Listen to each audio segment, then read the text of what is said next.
Bienvenido, queridos estudiantes, les habla su profesor de Historia, Geografía y Ciencias Sociales, José Mella Rojas, y en esta oportunidad vamos a ver la materia de sexto año básico denominada La República Liberal en Chile.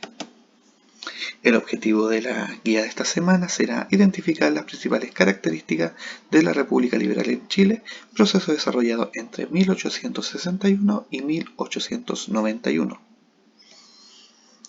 Como debe recordar, durante esta unidad hemos estado viendo la historia de Chile durante el siglo XIX.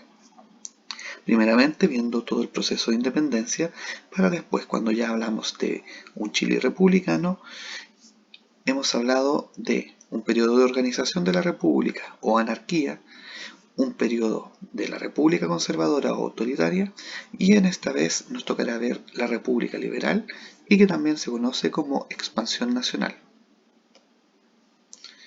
Como debe recordar en la guía anterior, podemos señalar que en la década de 1850 se desarrollaron varias revoluciones, específicamente dos, entre el bando conservador y el bando liberal, desarrollando una fuerte oposición política al régimen autoritario.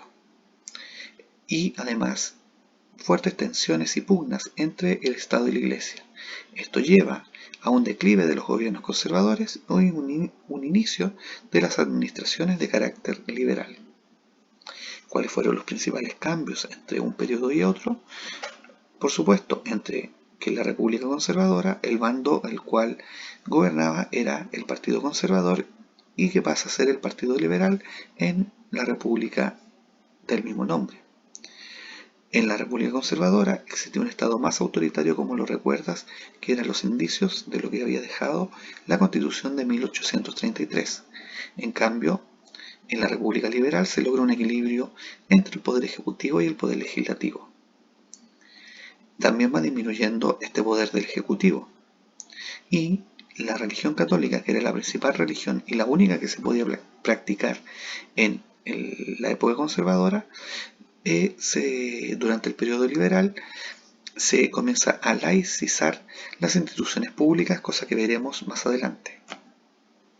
Los principales gobiernos liberales fueron José Joaquín Pérez, Federico Errázuriz Zañartu, Aníbal Pinto Garmendia, Domingo Santa María González y José Manuel Balmaceda. Las principales obras y características de cada uno de los gobiernos lo puedes encontrar en tu libro del estudiante.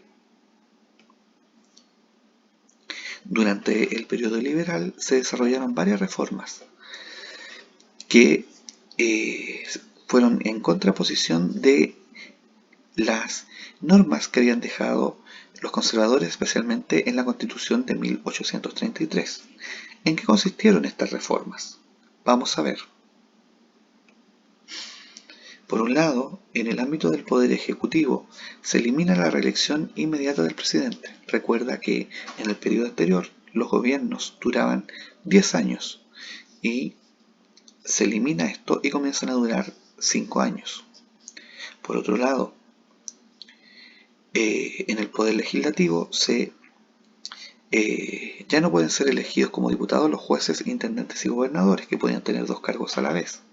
Se simplificó el proceso de acusación a un ministro de Estado, de manera que él pudiera haber una mayor fiscalización al poder ejecutivo.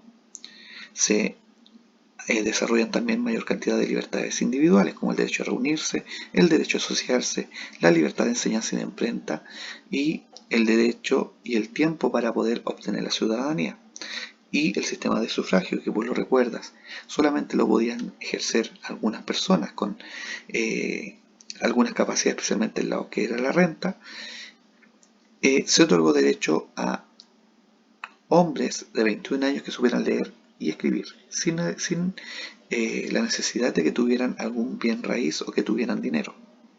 Las mujeres en esta época todavía no podían votar.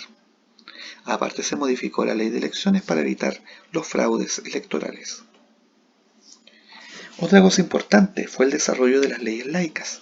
¿Qué significa esto? Poder darle la responsabilidad de los cementerios, de poder registrar los nacimientos, matrimonios y muertes, y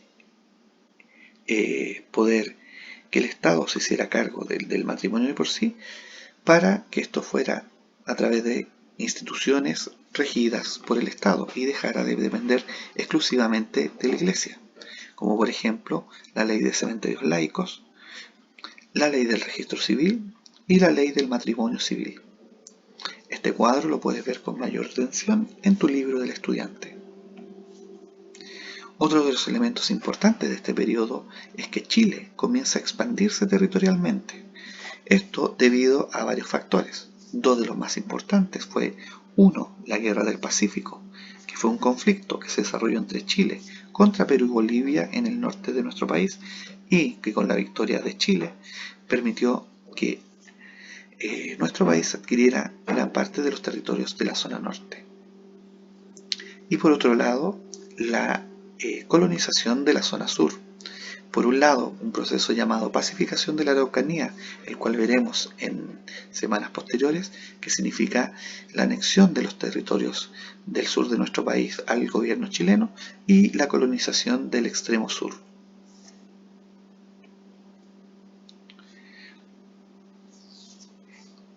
Todas estas reformas que se desarrollaron en el periodo liberal desarrollaron que los presidentes comenzaran a tener problemas de gobernabilidad debido a las amplias atribuciones con que contaba el poder legislativo.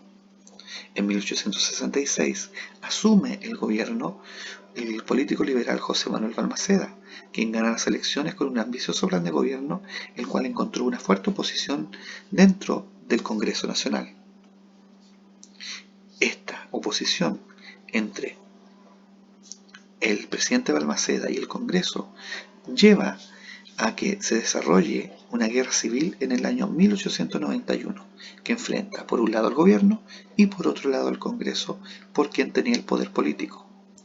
Esta guerra civil concluye con el triunfo del Congreso Nacional, teniendo como balance miles de muertos en ambos bandos y el suicidio del presidente Balmaceda una vez que se concreta esta derrota.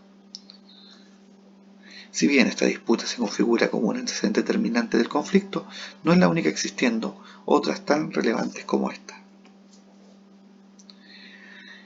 Estos hechos de la Guerra Civil de 1891 pone fin a los gobiernos liberales e inicia una nueva etapa en la historia de Chile, la cual es llamada el periodo parlamentario, en el cual el Congreso posee gran poder por sobre los presidentes en este periodo.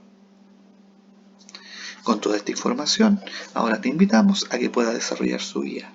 Recuerda que puedes consultar el blog que el profesor habilitó específicamente para este curso, así como también lo puedes contactar a través del grupo de WhatsApp o a través del correo electrónico, ya sea el personal o el institucional.